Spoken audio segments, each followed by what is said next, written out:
Awesome. How's everybody doing today? So we're going to be doing something a little bit different today. I just got a new toy. This is my stylus, so welcome. I'm going to be using this to draw some of the examples for you.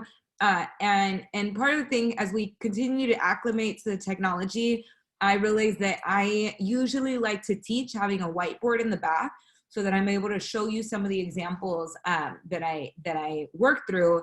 And since I don't have a whiteboard here in my lovely home office, I wanted to find another way to do that for you guys. Today, for those that are guests on here, if this is your first time logging on, my name is Monica Rivera. I'm the team leader for Keller Williams Southeast Los Angeles. And I wanted to jump on to share with you, we had a webinar earlier today, and during that webinar, we talked about all of the shift tactics, and we jam-packed a lot of material in about an hour and 15 minutes, right?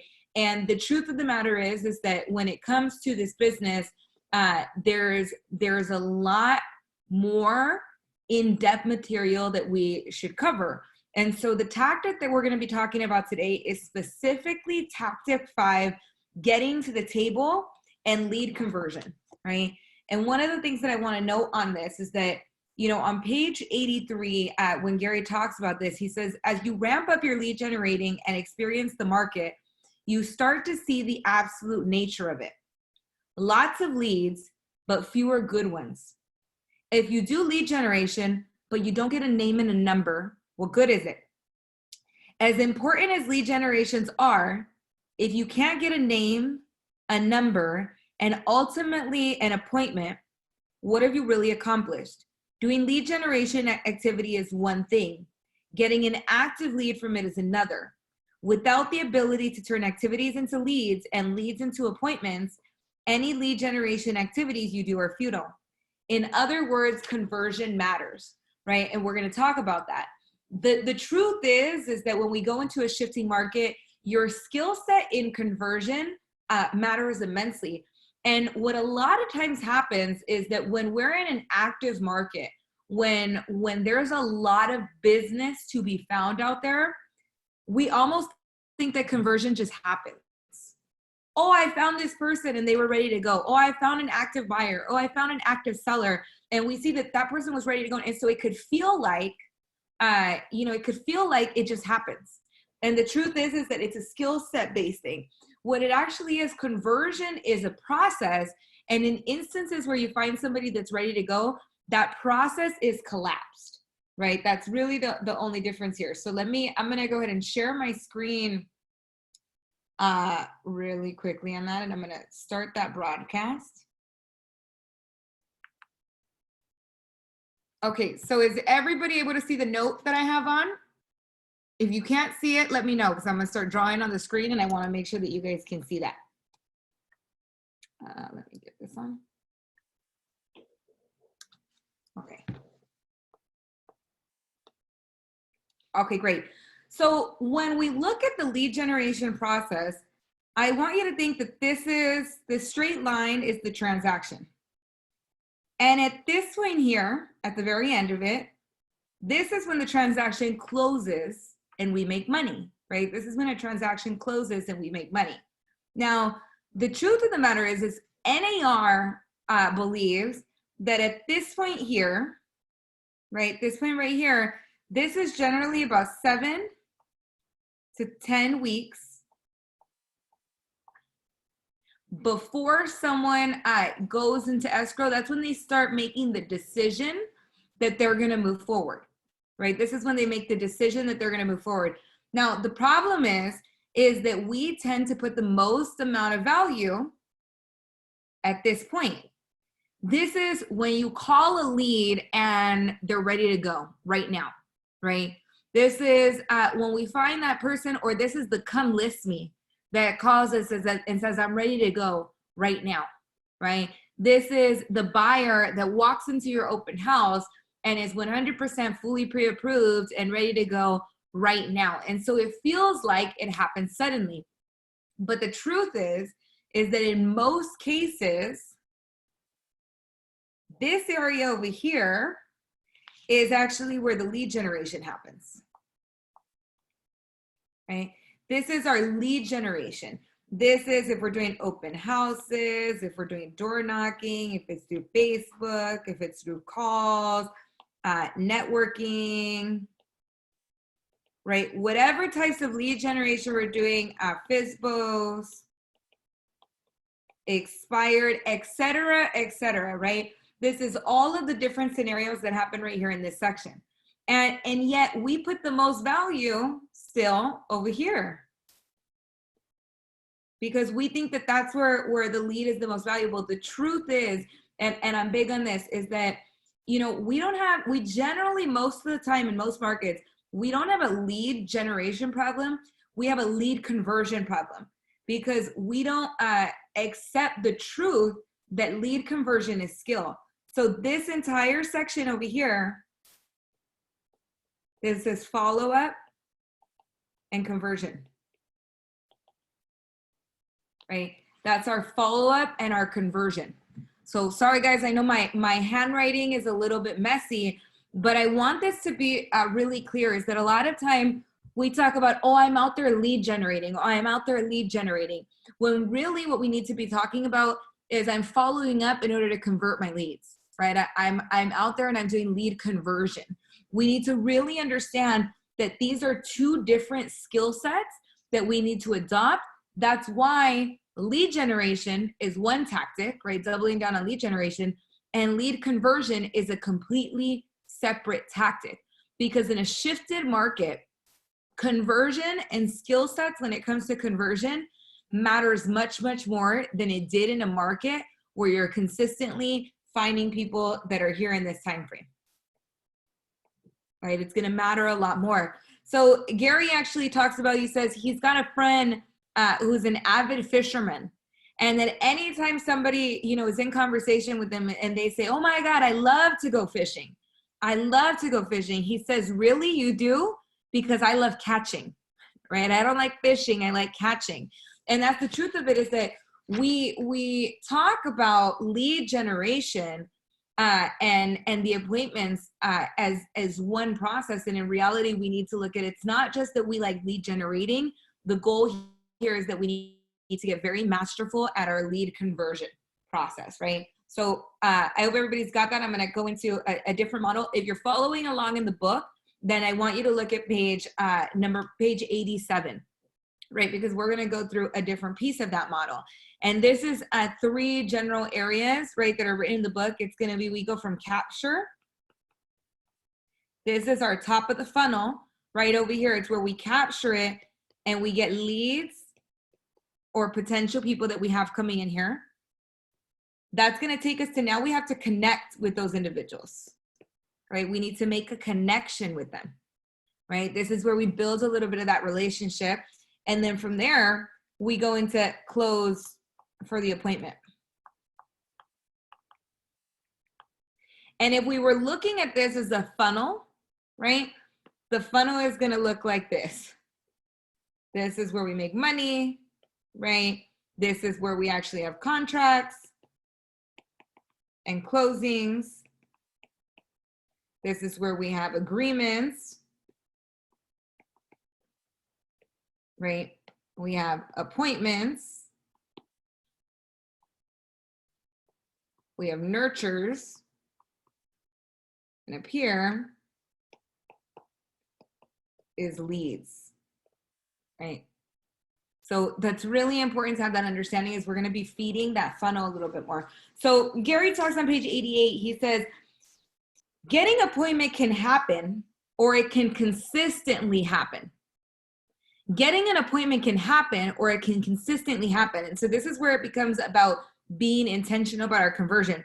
Conversion success comes to those who intentionally and repeatedly do 3 things with every lead: capture, connect, and close, right? Capturing should always focus on getting the information so that you can contact them. And you have a choice when it comes to closing.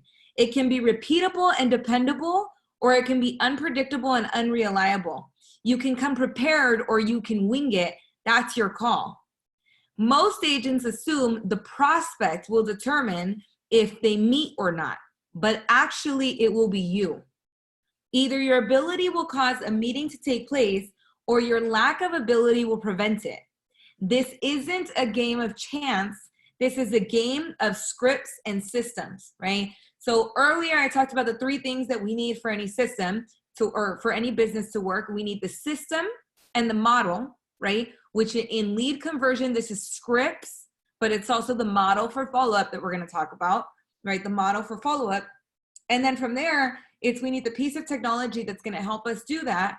And we need the person that's actually going to do it, right? That's going to be really important. So I want to outline a little bit more of what this looks like. So you have a really general outline that's right here: capture, convert, close for appointment. And then we have the funnel for the leads. But I want to give you a little bit more insight into what does this really look like. So we're going to come right over here. Now, if you have a paper in front of you, I encourage you to do this drawing with me. This is crucial. So literally what I'm going to go over is I want to go over the lead generation model from the Millionaire Real Estate Agent book with you. And this is so important to have this understanding for your business, because right now, if I was to go back up, to this model over here where I said lead generation, follow-up, the actual conversion, and then that point when we actually close a transaction right over here, right? If I asked you if every single lead that enters your system, right? If you look at the history, whether you've been in business for a year, whether you've been in business for a decade, if I asked you right now, is that when a lead comes in here, do they have the same experience as every other lead? If we put on a table a list of all the transactions that you've ever closed in your life, right? Did all of them have the same experience? Did all of them get the same touches? Was there consistency? Was the presentation that you used on them, whether a listing or a buyer's consultation, was it the same for every single person? When you finished that appointment, did they all get the same email after, right? Now, did they all get, the same touches once they were actually in escrow or when you listed them? Did they all get a weekly call with the same scripts? Did they all have the same expectations? And I guarantee that 100% of you that are on the call right now, the answer is no. Right? The answer is no, because we don't have the system and model in place, and we're not leveraging the technology to do that, right? And so we are faced with a challenge in that the conversion that happens for us through the lead generation that we do, it's inconsistent, right? It's not repeatable because we're not following a particular system. And that's where this is going to be so important. So if you're following along on a piece of paper, I want you to actually draw out 2 circles next to each other. Okay. It's going to look like that. My circles are not that straight, so bear with me, you guys. This is as good as it gets when you get my writing right here. And in the first circle, we're going to put our haven't met, right? There's a ton of people out there in the world yet that you haven't met yet. This could be your farm, people that you may meet at networking events in the future. If you do open houses, this is all the buyers that walk in that you've never met before. These are the leads that are looking at your Facebook post, right, and responding to your Facebook messages, your Facebook ads. These are the people that we don't know, right, that we don't know. And what we know to be true is that if we market consistently in a regular market, so I want to give you that disclaimer, right? In a regular market, that if we market consistently, meaning that person in the Millionaire Real Estate Agent, they talk about a 12 touch. This is actually now 18 touches. So I'm going to note that, right, as it used to be what we called a 12 direct. A 12 direct, right? That's what that says, guys. A 12 direct, which meant we touch them once a month for 12 months, right? This is now an 18 touch, right? So this is going to be an 18 touch, right? Campaign. This is going to be an 18 touch because we need to capture them. So that's the old model, but it's 18 touches over the course of the year. So traditionally, this could have been 12 mailers, right? To your farm, that your farm is getting 1 touch every single month, and it's a mailer, okay? This could be that, you know, you've captured some information. Maybe this was door knocking. This is going to be a little bit different now. So this is about, you know, creating a community to people. And this is going to be, this could be, you know, that you're sending these people in your farm, they're getting a video from you, or you're sending them some type of newsletter. The biggest part here is that when we're in this haven't touched section, the leads that exist here, these are individuals that we've earned only the right for a one-way conversation, meaning that we're talking at them. We're not necessarily in conversation with them in a consistent and systematic way. Now, I will note, even if you met these people at an open house, you had a face-to-face interaction with them, if you've never talked to them again, you haven't earned the right to a two-way conversation. You are still talking at them. They are still a lead. They still are in your haven't met, even though technically you did have that initial face-to-face conversation. Why do I say that? Is that somebody who goes to open house probably went to 6 or 7 other open houses in that same day. They connected with 6 and 7 other people, other agents that are out there. And so if they haven't reciprocated a two-way conversation, you haven't earned that right. They're in your haven't met section right here. So I just want to be clear about that piece. Now, we know that if we touch these people, our farm, etc., we touch them once 18 times over the course of a year with a mix of touches. We know that for every person in that farm, there's 50 to 1 conversion. So for every 50 people, there's one potential deal that exists there, right? There's one potential deal. So if it's a farm of 500, you touch them 18 times over the course of a year, more than likely there's about 10 deals that are going to exist in there, right, in that particular farm. Now, our goal is that we want to capture a percentage of those. It doesn't necessarily mean we're going to capture all of those, right? And this is where it gets a little bit more interesting. So the first goal we have when we encounter somebody by prospecting or marketing is that we get their contact information. That's where we talked about capture, right? We want to turn these people that are here in this circle, right here in this circle, we want to move them over to this circle. These are our Mets, the people that we capture, right? So we want to capture their information. In order to do that, we need their name, phone number,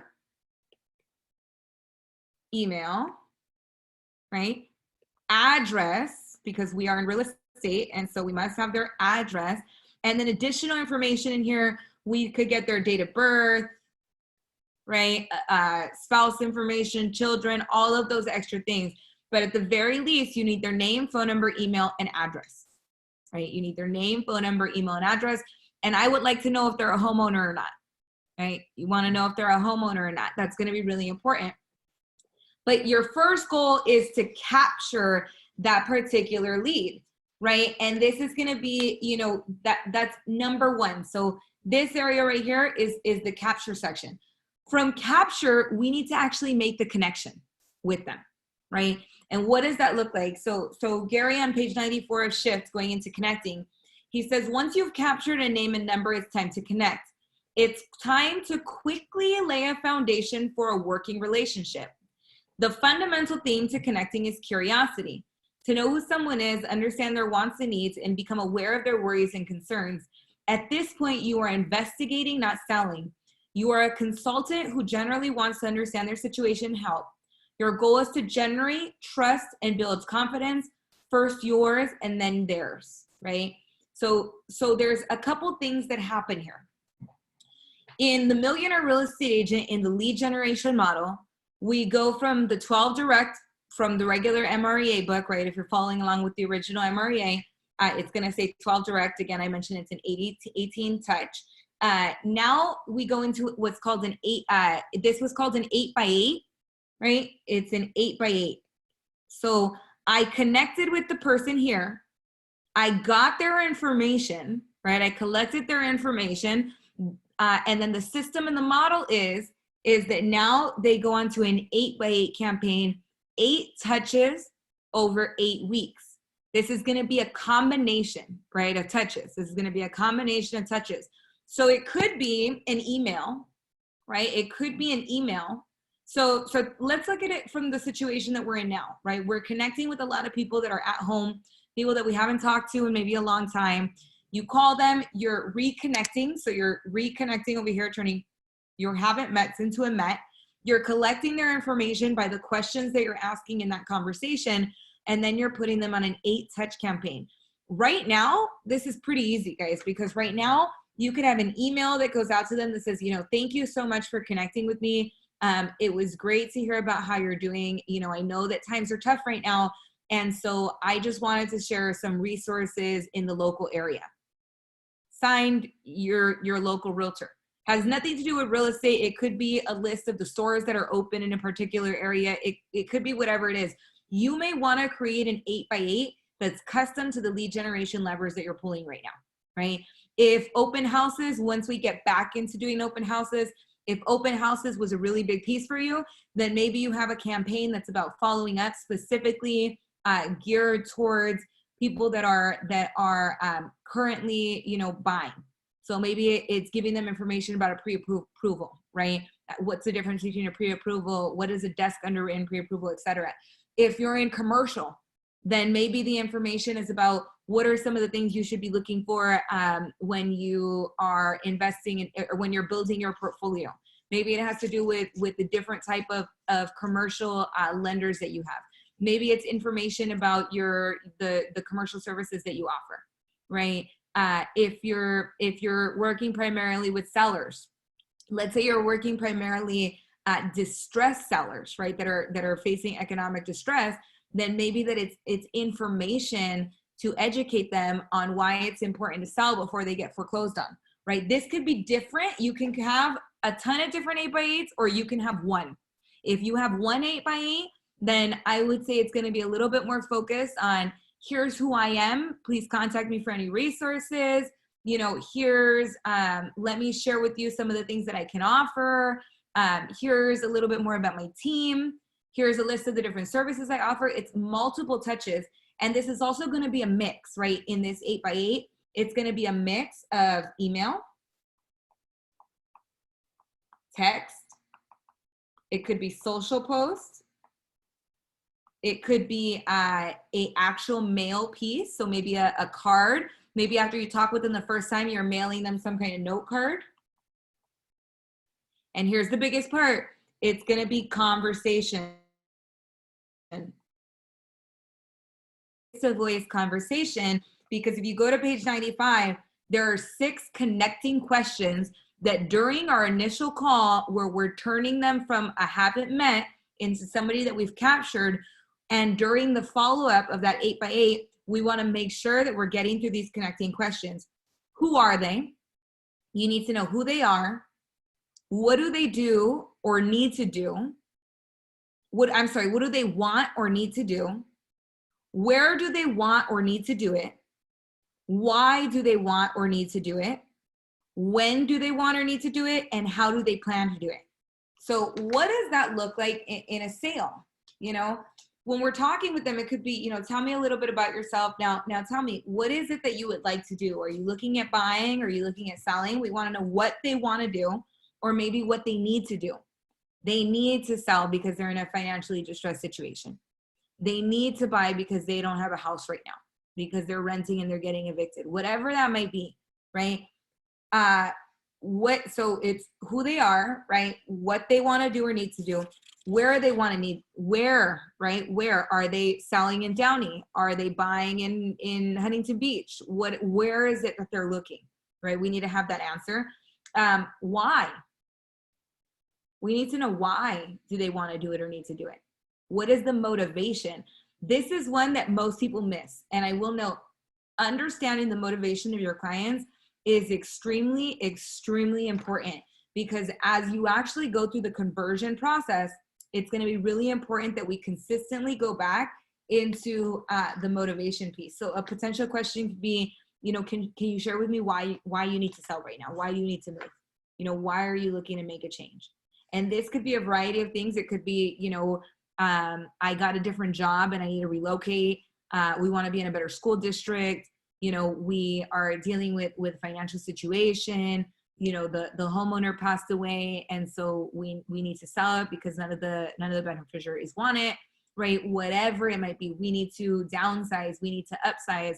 I have a portfolio and I don't want to do management anymore, and I want something that's a little bit more stable and less labor intensive, right? On the investor side, you know, I want to find something because we're just, this is what we're looking for in the market right now, and where we're at isn't working for us anymore. Our payments are too high, so I need to downsize into something smaller. Why do they? What is the motivation that they have, right? That's going to be really important as well. When do they want or need to do it? Is this an immediate need, or is it something later, right? Is this going to be immediate need, or is this something later? And how do they plan to do it, right? How do they plan to do it? Because you will get some that say, you know, I don't have a plan in place, and that's an opening there to ask for an appointment. Now, a lot of these scripts may feel repetitive, right? They may feel repetitive, but it's so important that we make that connection, right? That we make that connection. Now, I'm going to note, so there's going to be two things that happen here once you get by the 8x8, right? There's going to be two things that happen. Is this connection is going to lead to one of two things. It's going to be one, we can close them for an appointment, right? That will be a small percentage of them. Once we get them into the Met database, that's the 1 out of 50, right? That we talked about over here. That's the 1 out of 50 that now we met them. We're getting that one person and they're potentially closing, but they have to go through this process usually first. We have to connect with them, have that conversation with them. The second option is that they just stay in our database. They just become one of our Mets. And then these ones go on a 36 touch. And I'll go over what that looks like, but I want to note is that when we get into a 36 touch like this, the conversion rate increases 12 to 1, meaning that for every 12 people, there's a potential transaction or referral. Now, the Millionaire Real Estate Agent, when it was first written, we talked about a 12 to 2 conversion, right? That was what we talked about, was more of a 12 to 2 conversion. And yet it's been about a decade or so now, so we know that that's more about a 12 to 1, right? So I want to be clear on that. And then in the Millionaire Real Estate Agent book, they're also going to talk about 33 touches, and we found that that has changed over time. It's really going to be about 36 touches, right, that are really important. And so that's where we get into what is that system, right? 36 touches. This is all still in our connecting phase, and so I'm going to go through this as a really quick breakdown, but this would be 4 quarterly calls, right? If you're using Command, then biweekly neighborhood nurture.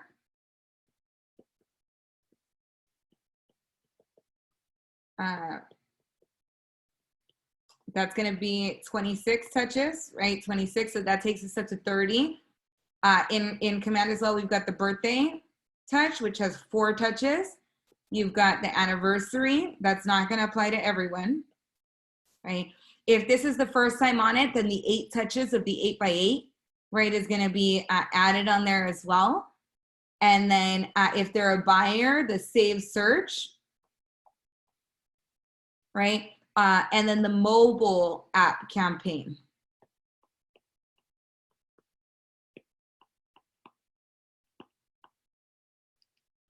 This right here, I believe is 4 touches, right?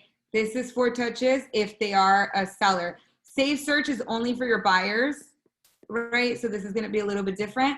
But right here, we got 4 right here, right? 26 right here. So that's taking us to 30. With the birthday touches, that's an additional 4, that's 34. With the skipping the anniversary and skipping save searches with the mobile app, that takes us to 38 touches, right? That takes us to 38 touches, not including our initial 8x8. Plus, if they're a saved search, then we want to make sure that we account for those as well. That doesn't mean to take them off of anything else. It just means you're adding them onto those touches because it's a 36 touch minimum, right? But this is if they are not closing yet, right? So this is if they're not closing yet, right?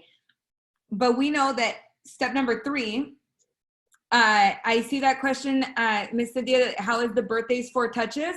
So if you put them on the birthday campaign, it is going to message you about 5 days in advance. It's going to tell you to send them a note card. It's going to remind you 3 days. It's going to remind you the day before to give them a call, right? It's going to remind you the day before to make a social post on Facebook or social media. And then it's going to automatically text them for you, right? So that's going to be 4 touches on the birthday. And the anniversary one does the same. All right, so thank you. That was a great question to ask as well. Awesome. And so now we're getting into page 98, right? Because this is just, and sorry guys, I went my, oh, let me decline that message really quickly. Sorry guys, let me get my screen share back up for you guys. I thought that was turned off on my phone. Are you guys able to see my screen still? No, let me share that one more time. Give me a second. So either way, to just kind of note on that, the page that we're going to jump to is we're going to jump to page 98, right? We're going to jump to page 98. Now, 98 says closing is where the rubber meets the road.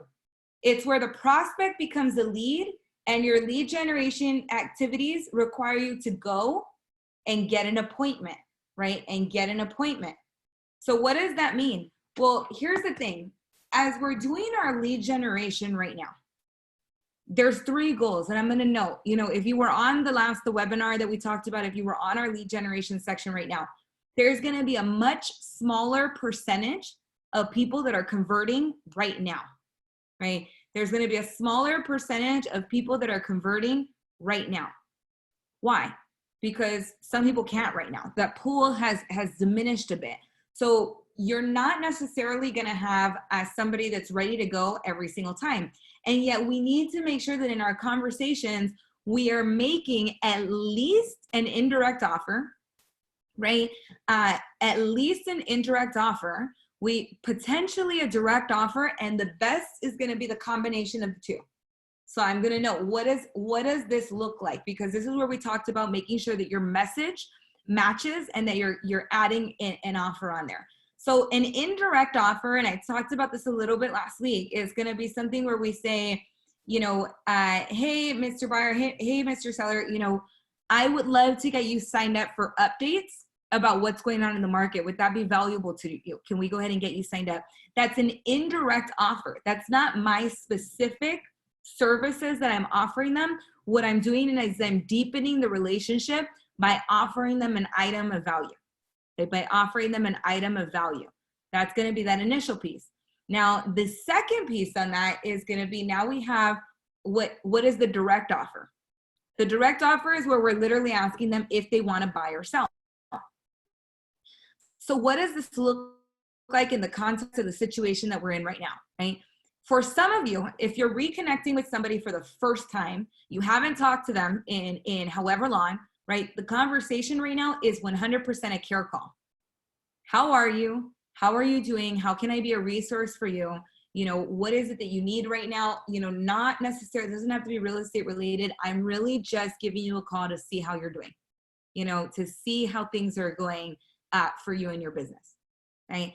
That's going to be the initial call. Right? And then offering something of value are there resources that I can provide for you? You know, can I put you on my mailing list, and that way you get updates? What is it that's keeping you up about real estate at night, so I can send you updates on that? You know, whatever that may be, that's going to be our indirect offer.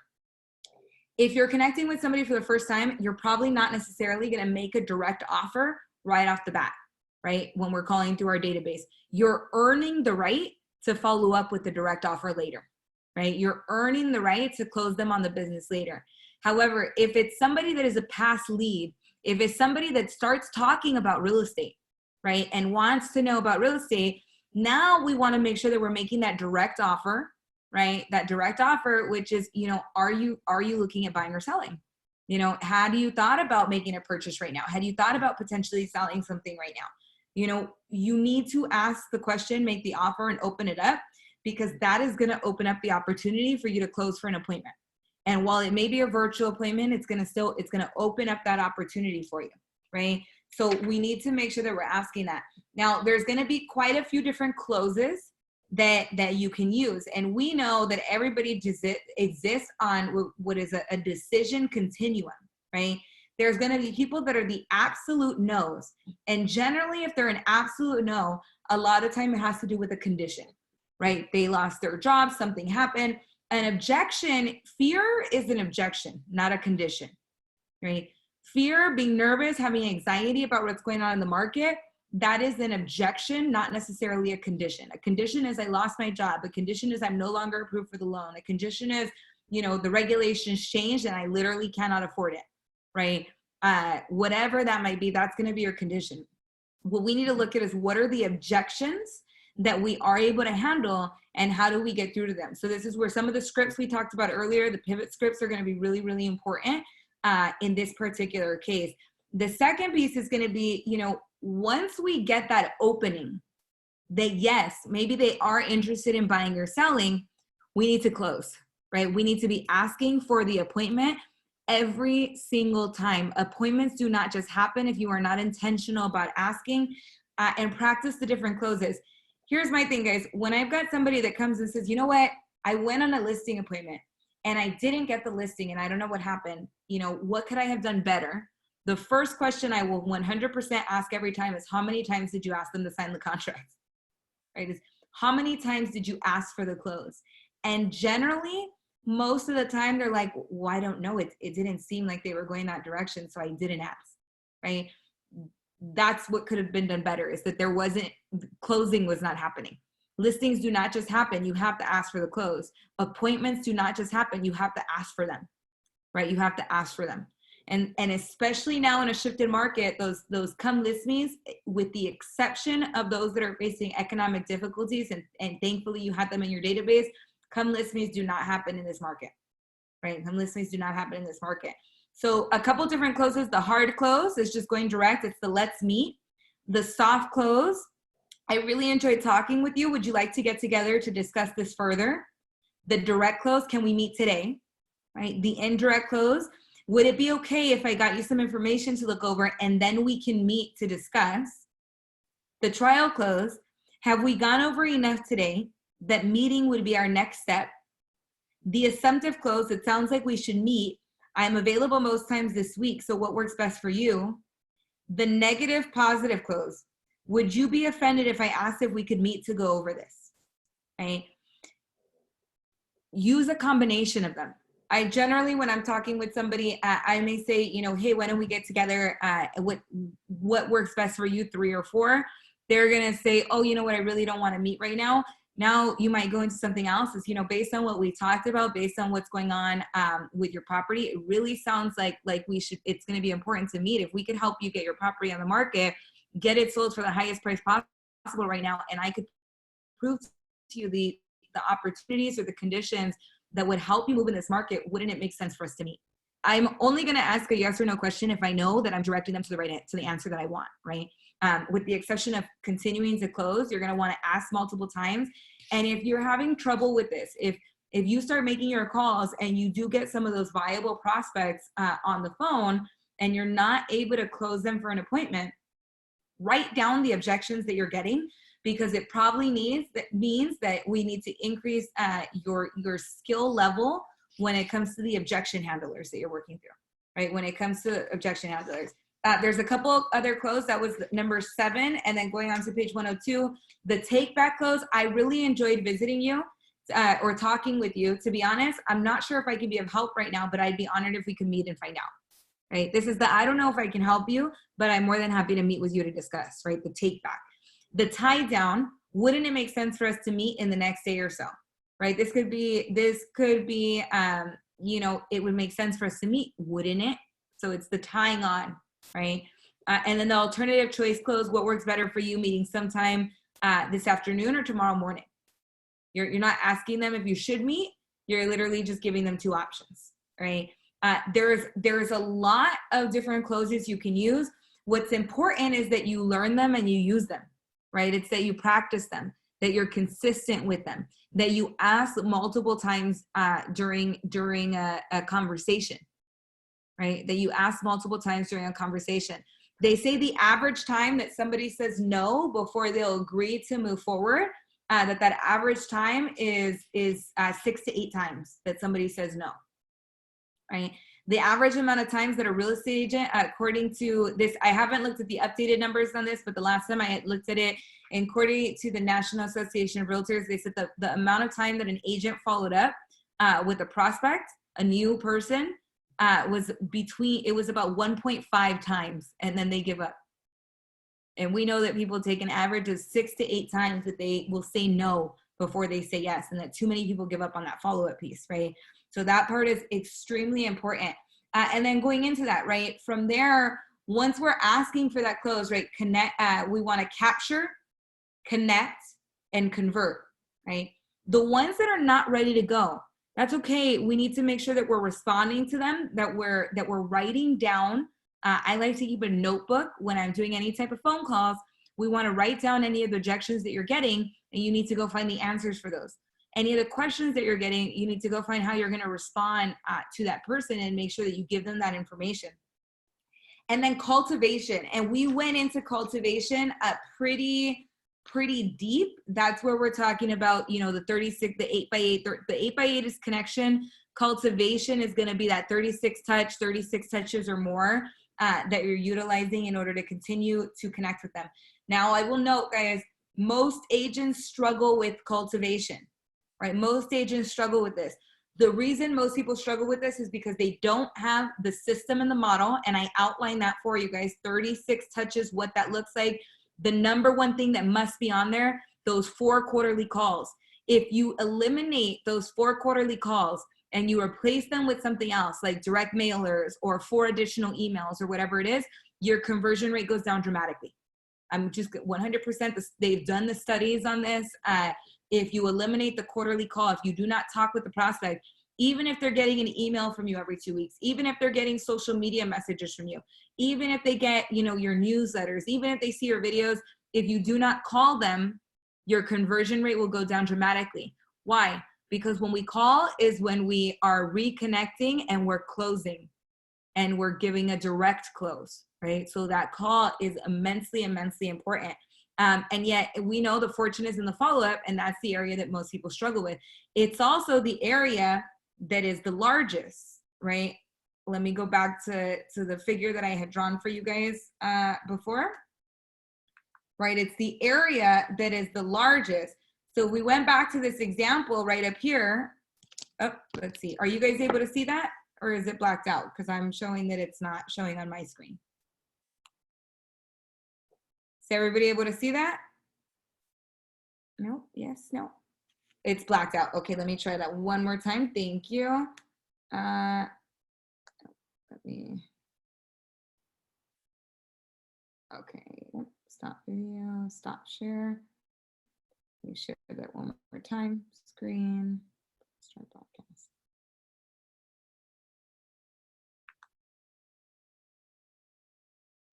Okay, awesome. So coming back to this piece, right, is that we know the fortune is in the follow-up, and yet that's the longest, this whole section right here, this is the longest piece, right? And this is where 8x8 and 36 touches are. This is where, when we try to do this manually, when we try to remember, we can't, right? If you have 500 people that you're trying to stay in contact with, it is humanly impossible for you to remember all the details for 500 people. It is humanly impossible for you to sit there every single day and say, I'm going to figure out my touches for 500 people that I need to send out today. Oh, I forgot. I was supposed to send a social media post to 500 people today. Plus I need to do my calls, right? All of those pieces. So this is the system and the model, but you need to leverage it with the technology, right? In order to help you. Like I said, technology is only to help you work smarter and to make you more human, right? And to make you more human. So this piece of it is going to be very, very, very important. Now, no, back in the day, and Gary actually talks about this on page 105, is Gary talks about how he used to use the box method. Okay? He had a box, and in his box, he had 3x5 index cards, like those recipe cards that we used to use, right? He used to use those recipe cards, and he had a section that was A through Z, and he had sections that were January, February, March, April, May through December. And when he would get a lead, he would create 2 cards, one with their contact information, and that went into his permanent record, the A to Z file, and one where he would put the month that he needed to touch base with them. So if he talked to them in January and he knew that he needed to talk to them again in 3 months, he would move that into April, right? Into the first week of April. And that was how he made sure he touched base with them every single month. Plus, with his other cards, he would make sure that he was sending out additional stuff. And when he talked with them, he would refile that card. Now we have technology. We don't need to use 3x5 cards. In fact, the 3x5 card method is not necessarily going to be as effective anymore because the technology is so important. The clients want to be able to have that information in hand, right? They want to be able to have that information in hand. So the biggest lesson right now, guys, is lead conversion is one of the most skill-based aspects of our real estate business. After lead generation, lead conversion is the most business critical activity that we must master, right? We need to master being consistent at closing and getting comfortable moving into the closing questions, but we also need to master the cultivation and connection part so that we earn the right to close, right? So that we earn the right to ask for the business. And so I do want to, that's good. Before I assign the next, session that we're going to talk about for next week on Tuesday, I do want to know what questions have come up from this. Were there questions about any of the models that I went over? If you couldn't read my handwriting, I'm sorry, guys. I try to, keep it as nice as possible, but it's more important for me that you have an understanding of what the model and system is, whether it looks a little ugly or not, because I think it's really important for when we're doing any type of activity and when we're saying, hey, make your calls, hey, make sure that you're practicing your closes. It's so important that you understand the model and system behind it, right? We have to understand our business at a very high level in order for us to perform consistently and effectively with our business. And my goal is that through some of the leverage pieces, I would love that, at the end of next year, when we're looking back at this, that we say, hey, not only did I get, my systems and models set up, not only did I look at this, but I can really look back and say that, when it comes to my system, I'm intentional about closing, I'm intentional about my follow-up. And yes, the transactions that I have before me, except for some things that were custom to each of their deals, the communication was the same. They all received the same level of professionalism. They all received the same level of care. And so they know that the referrals that they send me are going to be the same as well, right? And that's really what we want to get our businesses to. So I do want to open it up. I'm going to unmute you guys for a second on here as well. And if there's any questions that you have, on this or anything else that we've kind of covered today, I would love to be able to answer those for you. Got it. No questions, guys? Not all at once. Awesome. Okay, so if there's no questions, then not a problem at all. I do want to make sure that I mention the next section that we're going to be going over. So we just went over session number, let's see, we were on session number 3. So I'm going to note, when it comes to conversion, lead conversion is going to be huge, and so is internet lead generation, right? Internet lead generation. So the assignment for next week is going to be pages 109 through 133, right? Give me 1 second right there. I said, can we get the list for the ideas of the 36 touches? Are they in our book? Those are not, Cynthia, but I will post that. Essentially, it's a combination of the one that I went through right now was a combination of the different smart plans that are available in KW Command, right? So I went through the 4 quarterly touches, which is 1 smart plan, the bi-weekly neighborhood nurtures, which is 26 touches, the birthday smart plan, the home anniversary smart plan, and the promote my app smart plan. And if you are with KW and you're accessing that through Command, you'll go straight from your Command interface, go to the smart plan section. If it doesn't show up, click libraries, and you'll see all the pre-built smart plans in there for you. And then I will post that as well. So thank you for asking that question. Okay, so the assignment for Tuesday's session at 1 p.m., we're going to be going into internet lead generation and conversion. So I love this topic. I've seen some of the amazing results that some people are getting right now from internet leads generation that they're doing. And that's going to be pages 109 through 133.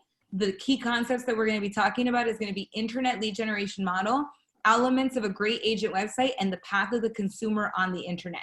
Right. This is it's a cool model. I did some ads as well, just to kind of see what kind of results are coming from those advertisements. And I think that it's an absolutely phenomenal model to be a part of. So again, pages 109 through 133. And then I know some of you, if you requested the pivot scripts and things from me earlier today, I promise you I will get them to you. Make sure to email me. I probably will not do that till the end of the day. And that's just because I have, courses and classes that I'm teaching right now and some activities that I need to get to, but I promise you I will get you those things. And with that being said, thank you everybody for joining on. You're more than welcome to jump onto our 5 p.m. call. Today we'll probably be going over some different objections that I heard a little bit earlier, and I wanted to make sure that we address those today. So thank you. And with that, you guys have an amazing rest of your Thursday. There's still time for lead generation, you guys, so make sure that you're making your calls. Awesome. Bye, guys. Oh, and it looks like, thank you, Martha. It looks like you just sent a link out for lead generation at home. So I'm guessing that's in the hub group. Awesome. Thank you so much for sharing. You guys have an awesome rest of your day.